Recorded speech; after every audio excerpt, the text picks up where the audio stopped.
are you faring in this intense heat? It is. But the UK had a heat wave. So the UK got me prepared for here. So it feels fine. It's one of them things where, fortunately, I'm a 2-hour drive from here. I live about 2 hours from here. So the heat's kind of normal. This is what I've been dealing with for the last week and a half. So you're acclimatised? I'm acclimatised. You're ready? I'm ready. You're ready. Race ready. Well, since Austria, what have you been sort of gathering from the data gathered in Austria?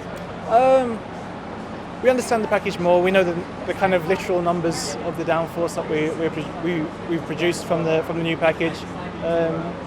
We can see the positives and the negatives. We can understand why the negatives are negative, which is important, without going into boring detail. But are they going to be negatives that kind of stick with you then, just as a characteristic of the new package? Yeah, it's good because it aligns. So when you talk about the car and its positives and weaknesses, it's nice that the Aero guys have also got their ideas, and you can almost always, it makes sense, the way that you both talk about things, and so we know the kind of corners that will be better for us, worse for us, and even the wind levels, what winds suit us or not. So we took a lot from Austria, and now it's just about acting upon it and seeing how can we help them weaknesses, and also extend the positives. And so looking at this track and overlaying that data, where are you going to be strong and where are you going to be struggling? I don't know. Oh, Alex! The thing is, every time I say we'll be good here, we're not. And every time I say we're not going to be good here, we're good. So saying that, we still have no idea. But I'll say that we'll be hopefully fighting for points. Oh, exciting. Okay, so a great weekend coming up, hopefully. I just came up with that. Okay, so well, I've taken it. It could be anything, but yes. It's your headline now. Go well this weekend. Thank you. Thank you very much. Pierre, home race. What's it like being Pierre Gasly at the French Grand Prix? Yeah, I have so much excitement. I'm really looking forward to that weekend. It's sold out every single day. 70,000 people coming to support us and coming to watch us. So it's obviously a very important race for me, especially after the difficult last couple of races. We had I really hope we can do well and put up a strong performance in front of all my fans and all the people that come to support us. And it's a beautiful part of France. I'm always happy to be in my country. People speak French from the moment I wake up until the moment I go to bed, which I'm not so used to anymore with all the traveling we do. And I'm just excited to get on track. How do you balance that excitement and wanting to do well for the crowd here I have with so preparation? Much energy. I'm hyperactive, and once I get there, I all of that. Yeah, it's all right there, guys. I'm super happy, and when you get all that positive energy.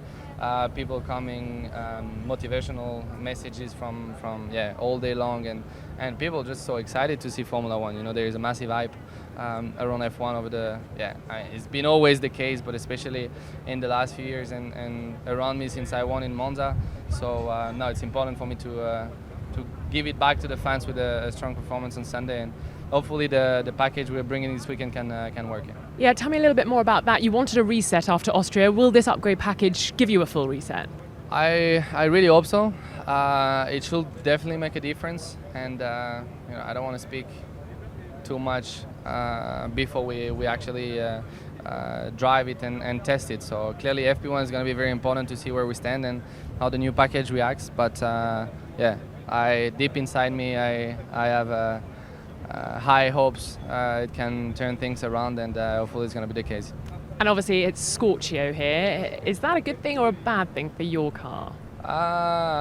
Personally, I love the hits. My car doesn't like it so much, but I don't think anyone likes it. So I believe it's going to be tough for all the teams, all the cars, and not going to be easy. But at the end of the day, it just depends whether you're fast or not. So we just got to be competitive. If we are, whatever conditions will be fine. Now you can reflect on Austria. What do you feel it taught you about where the team is this season?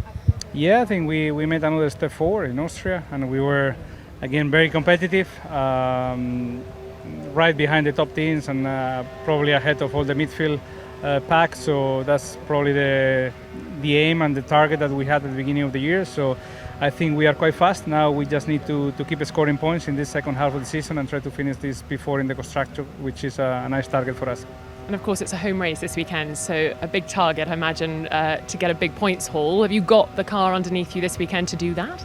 I think so. I think, as I said, we've been quite competitive, so why not to have another good weekend? The car is fast at the moment, our home Grand Prix, so a lot of support from everybody here in France, and we want to deliver something special. And of course, there are many ways you can drive this track, but in terms of track limits, are you envisaging there being a few conversaciones this weekend? Let's see. I think with these cars, it's also tricky to go over the curbs, and you damage quite a lot of the cars, so there is a physical limit on the track that you cannot really push too much. So maybe it's not as bad as we think, and hopefully a good and a clean weekend, an easy weekend for FIA. I imagine want to get some momentum going as you head into the summer break. Do you feel confident you've got a package that can deliver you that in the next two races? We'll see. I think this one is an important or interesting race for us because we have still some catch up to do. We had bits in Silverstone that didn't really bring what we wanted, and still a bit of understanding going on.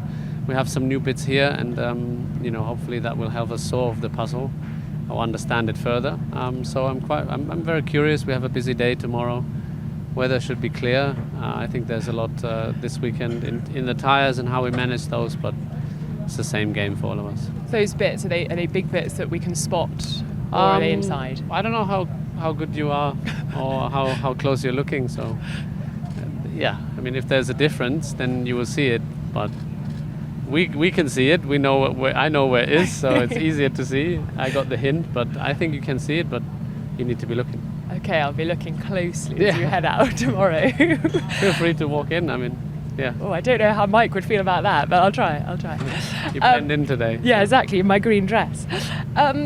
Just want to have a chat with you a little bit about the dual directorship with the race directors. What do you see as the situation at the moment, and how do you feel it might be rectified in the coming races?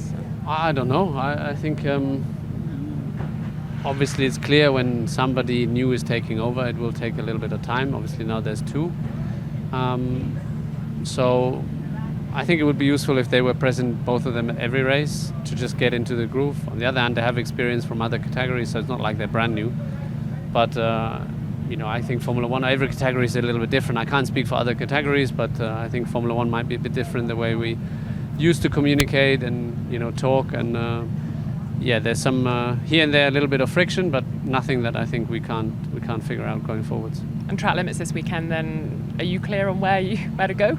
Not yet. We'll see. In principle, I think we are, but that's I think where you need to be a little bit open to discussions or solutions, let's say, because not every track is the same, and not every venue is the same as the one previous or the one after. So yeah, it does. That's part of our sport. As much as you would like to write it down black and white and it's clear, it happens more and more often that some things are clear as mud in Formula One, and much harder to put down.